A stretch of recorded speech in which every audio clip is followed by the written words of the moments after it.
اور اسی کے ساتھ ساتھ ہمارے درمیان ایک ایسی عظیم الشان شخصیت کے فرزند ارجمند، جس شخصیت نے صوبے مدھیہ پردیش میں جو کام کیا، جس کی کوئی نظیر دیگر صوبوں میں شاید ملتی ہو، ایک اکیلی تنہا شخصیت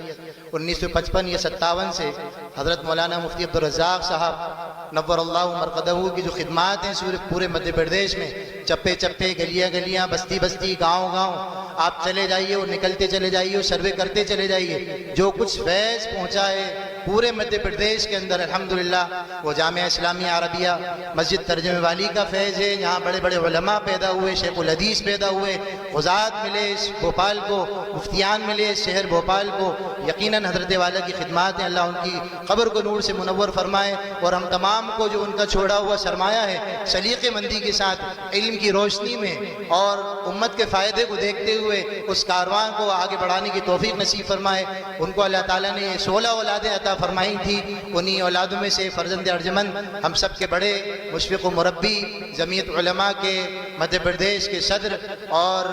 رابطہ اسلامیہ مدارس اسلامیہ کے صدر حضرت مولانا محمد احمد صاحب، رئیس جامعہ اسلامیہ عربیہ مسجد ترجمہ والی بھوپال، بڑے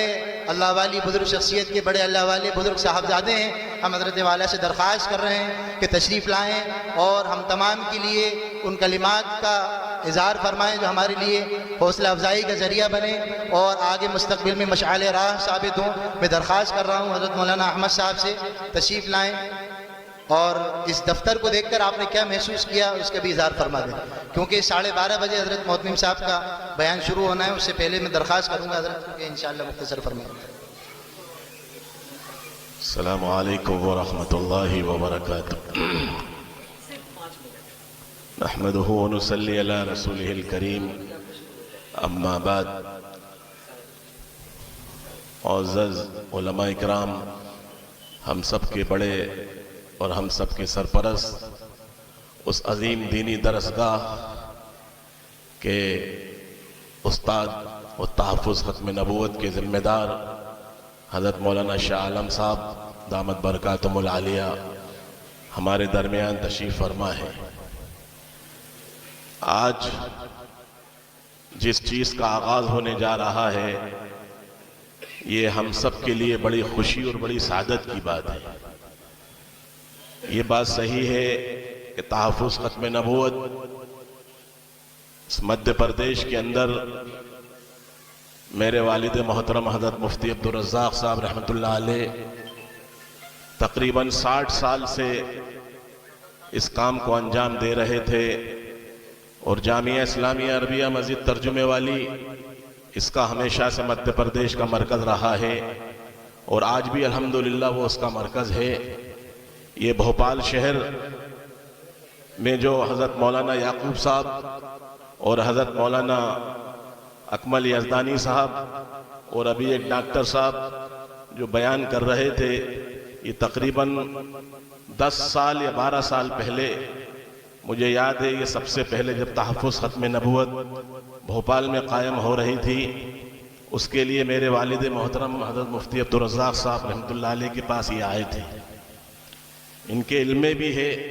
ان سے مشورہ کیا اور انہوں نے کہا کہ ہاں اچھا ہے، اس کو قائم کرو اور یہ ہونا چاہیے۔ تو الحمدللہ یہ ہمارے حضرات یہاں موجود ہیں، ان کی سرپرستی میں اور ان کے حکم سے اس کا قیام عمل میں آیا، اور آج تک یہ حضرات اتنی محنت اور اتنی جد و جہد کر رہے ہیں کہ انہوں نے باقاعدہ ایک مدرسہ، اور ایک یہ کہیے کہ مدرسے کے ساتھ ساتھ، کیونکہ خود مولانا یعقوب صاحب جامعہ اسلامیہ عربیہ مسجد ترجمے والی کے استاد حدیث ہیں، اور ہمیشہ سے آپ شروع سے وہاں پڑھے اور پڑھاتے رہے، تو یہ اسی کا فیض ہے جو پورے مدھیہ پردیش کے اندر ہے۔ جامعہ اسلامیہ عربیہ مسجد ترجمے والی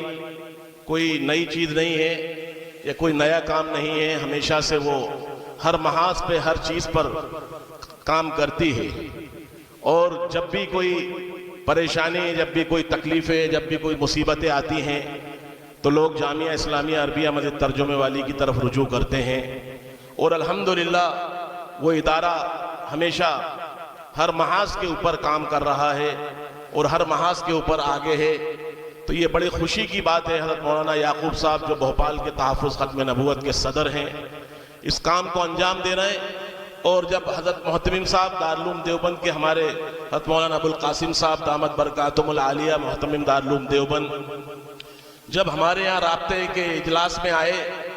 تو یہاں اس وقت وہ خود آئے اور اس کی سنگ بنیاد رکھی، اور میں بھی اس میں آیا تھا گزشتہ سال، تو اس وقت بھی میری حاضری ہوئی تھی۔ جب دیکھ کے بڑی خوشی ہوئی، حضرت کے ساتھ میری یہاں تشریف آوری ہوئی تھی، اور آج اس بلڈنگ کو دیکھ کر بڑی خوشی ہو رہی ہے کہ الحمدللہ اس بلڈنگ کو مکمل کیا گیا۔ جن حضرات نے بھی اس کے لیے جگہ دی، تعمیر میں حصہ لیا، یہ سمجھ لیجئے کہ ہمارے ایمان کی کامیابی کی دلیل ہے۔ اللہ تعالیٰ نے اتنا بڑا ان سے کام لیا اور کام ہو رہا ہے۔ بس ضروری یہ ہے کہ ہم آپس میں مل کے اتفاق سے مل جل کر علماء اس کام کو انجام دیں گے تو یہ کام طاقتور بنے گا۔ اور اگر ہم نام و نمود کے لیے، شہرت کے لیے، جھوٹی باتوں کے لیے اگر کام کریں گے تو سمجھ لیجئے اللہ کی یہاں گرفت ہوگی۔ کام اخلاص سے کیا جائے، للہیت سے کیا جائے، کیونکہ یہ کام بہت اونچا ہے، تحفظ ختم نبوت کا ہے۔ اور نبوت کے معنی یہ ہے کہ سمجھ لو ہمارا ایمان ہے، ہمارا یقین یہ ہے کہ اللہ کے رسول صلی اللہ علیہ وسلم کے بعد کوئی نبی آنے والا نہیں۔ اگر ہم اس میں ملاوٹ یا ہم اس میں کوئی کام ایسا کرتے ہیں جس سے ریاکاری ہوتی ہے، جس سے دکھاوا ہوتا ہے، تو سمجھ لیجئے اس سے قیامت کے دن ہماری گرفت ہوگی۔ ہم اس کام کو اللہ کے لیے، للہیت کے لیے، اخلاص کے ساتھ کام کو انجام دیں۔ اور یہ چیزیں، یہ فتنے آج اس دور میں بڑھ رہے ہیں۔ میں کئی جگہ گیا اور میں یہ نہیں کہتا میں نے کام کیا، میں تو کر رہا ہوں، کرتا ہوں، کرتا رہوں گا۔ الحمدللہ جہاں بھی کوئی لڑائی جھگڑے ہوتے ہیں، جہاں کوئی مسئلے مسائل ہوتے ہیں تو الحمدللہ یہ شخص وہاں کھڑا رہتا ہے۔ اس بات کو کرود کے لوگ بھی جانتے ہیں۔ کرود میں 5 سال پہلے مفتی مجیب صاحب اور ان کی پوری جمعیت کی ٹیم جب وہاں پر شکیلیوں سے ہمارے لوگوں نے کچھ مار پیٹ ہوئی تو وہاں پر کوئی نہیں پہنچا۔ وہاں پر 2 بجے رات کو میں گیا اور الحمدللہ میں نے وہاں کے لوگوں کو، اور تھانے کے اندر جا کر پولیس FIR کر رہی تھی، ادھیکاریوں سے بات کر کے FIR نہیں ہوندی۔ مفتی مجیب صاحب اور مولانا وہاں کے جتنے حضرات ہیں وہ ذمہ دار ہیں، الحمدللہ اس کو رکوایا اور اس کام کو انجام دیا۔ اس سے پہلے 2008 کے اندر جب خود شکیل بن حنیف رائے سین کے اندر آیا، اور جب وہاں پر آیا اور پوری جماعت کے ساتھ آیا، میں ہی واحد شخص تھا جو تھانے گیا اور FIR کروائی، وہاں کے لوگوں سے ان کو پٹوایا۔ میں آج یہ بات اس لیے کہہ رہا ہوں کہ ہم اعلانات نہیں کرتے، ہم کوئی چیز ایسی نہیں کرتے جس سے نام ہو، لیکن کہیں نہ کہیں الحمدللہ ہم اس کے لیے کھڑے ہوتے ہیں۔ جہاں مشکل و پریشانی آتی ہے ہم اس محاذ پہ کھڑے ہوتے ہیں، جہاں لوگ پیٹ دکھاتے ہیں ہم اس محاذ پہ کھڑے ہوتے ہیں جو اپنے سینے کو دکھاتے ہیں۔ الحمدللہ ہم سینے کو دکھائیں گے، ہم پیٹ دکھانے والے نہیں ہیں، ہم کام کرنے والے لوگ ہیں۔ تو الحمدللہ یہ چیزیں ہو رہی ہیں اور ہوتی رہیں گی، اور جہاں انشاءاللہ ضرورت ہے ہم وہاں آپ کے ساتھ کھڑے ہیں۔ میں مولانا یعقوب صاحب کو یقین دلاتا ہوں، اور یہ الحمدللہ مشورے سے کام ہو رہا ہے۔ آج بھی جمعیت علماء کی جب کرود کے اندر ہر مہینے کی جو میٹنگ ہوتی ہے، خود مولانا یعقوب صاحب جانتے ہیں اس بات کو، اور ہمارے مولانا اکمل یزدانی صاحب یہ خود اس میں شریک ہوتے ہیں، اور برابر مشورے ہوتے ہیں۔ یہ حضرات ہم سے ہر مشورے کے ذریعے سے اللہ تعالیٰ یہ کام لے رہا ہے اور کام ہو رہے ہیں، اور الحمدللہ ان حضرات کی محنت، ان حضرات کی قربانی کو اللہ تعالیٰ قبول فرمائے، اور ہمیں آپس میں محبت، اتفاق، اتحاد سے کام کی توفیق نصیب فرمائے۔ اور اگر میری بات کسی کو ناگوار گزری ہو تو میں معافی چاہتا ہوں۔ آخر دعوانا الحمدللہ رب العالمین۔